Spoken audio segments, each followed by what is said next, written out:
pertanyaan, Pak Dede Wijaya, apakah ada kepentingan di balik pengangkatan Presiden Rusia Vladimir Putin sebagai presiden seumur hidup untuk masa 16 tahun ke depan, dan juga Presiden RRC Kaisar Xi Jinping menuju Perang Dunia Ketiga atau Perang Armageddon? Iya. Nah, nomor 1 dulu, Pak. Oke. Ya. Memang ya. Sebenarnya mereka ini semuanya, mereka ini ya, kalau saya lihat ini yang namanya disebut ini, ini belum memenuhi syarat mereka ini. Ya. Belum memenuhi syarat. Kenapa? Seharusnya itu yang ada pegang agama juga. Berarti dalam peranan untuk masa 7 tahun ini mereka tidak belum, masuk dalam... Mungkin mereka ini masuk yang menyiapkan infrastruktur. Betul. Betul. Ya. Pemeran utama bukan ya? Bukan. Oh, ya. Itu karena pemeran utama itu adalah yang berkepentingan masalah agama. Karena mau minta disembah punya. Oh, kalau begini nggak ada agamanya? Nggak ada, ini nggak ada agamanya. Ini komunis ini dia. Ini ateis. Ateis ya? Ya, mereka ini hanya memiliki kekuasaan politik yang sangat hebat sekali gitu. Jadi mereka hanya dipakai keronco-keronco yang untuk receh-receh untuk mempersiapkan infrastruktur. Kontraktor. Ya, kontraktor.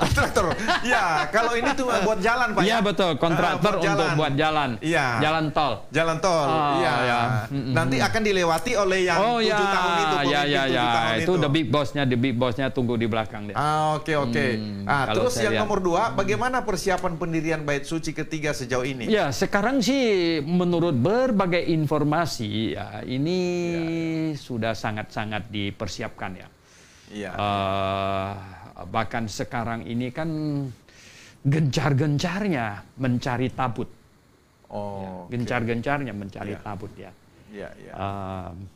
Peresmian Bait Suci mau pakai sapi merah sudah ada. Sapi merah, sapi hitam banyak gitu.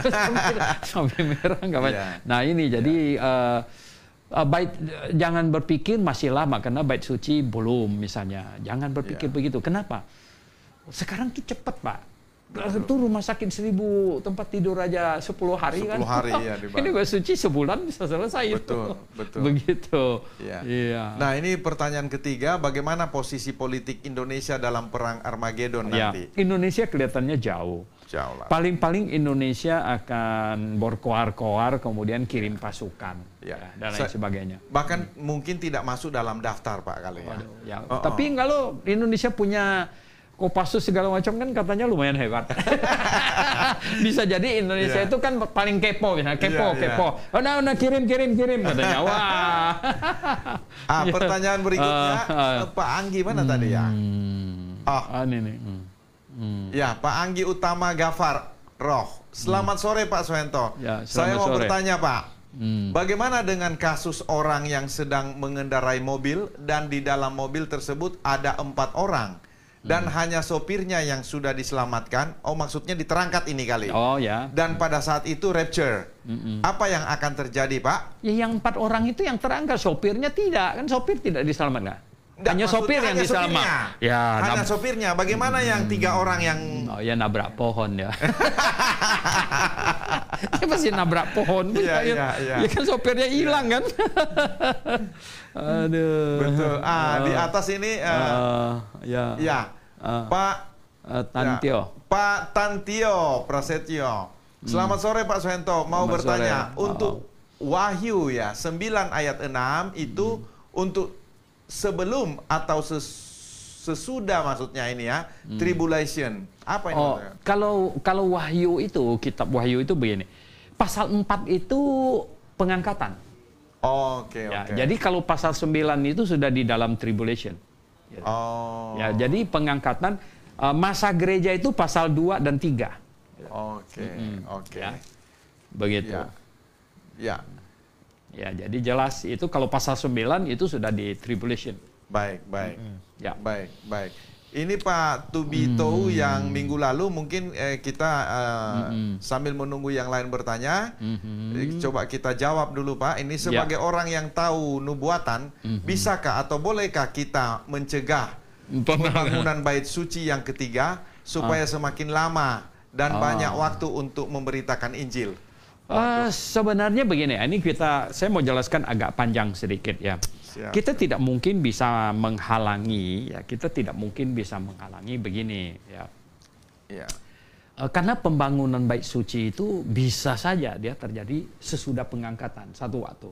Saya bilang tadi nggak tahu 1 tahun kah, 2 tahun kah, 3 tahun sesudah pengangkatan sampai perjanjian itu dibuat, ya kan?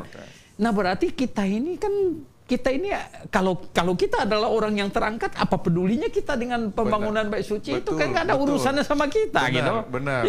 Dan pembangunan itu bukan untuk kita. Kita kan sudah terangkat, nggak ada kepentingan sedikit pun dengan bait suci itu, gitu. Betul. Nah mengenai pemberitaan Injil yang meluas ya, sebenarnya sekarang ini ya. Pemberitaan Injil itu nggak ada lagi orang yang tidak dengar gitu ya. Artinya begini, terlebih sekarang dengan handphone yang di tangan kita ini ini ya toh. Ya ampun ya enggak. Silakan buka YouTube Grafe gitu. Ada berapa banyak kita punya film, kita punya Injil, ada berapa banyak di situ ya toh. Nah orang sekarang ini seluruh dunia ini sudah bisa akses ini YouTube dan segala macam itu. Ya mereka itu dengar Injil ya. Nah masalahnya sekarang itu adalah bukan dengar Injilnya.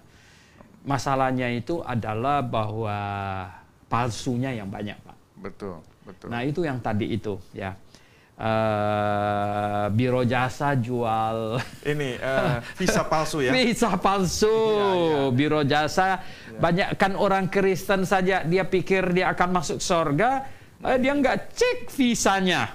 Betul. Nah, padahal kalau dicek visanya nanti dia nggak angkat punya gitu. Ya.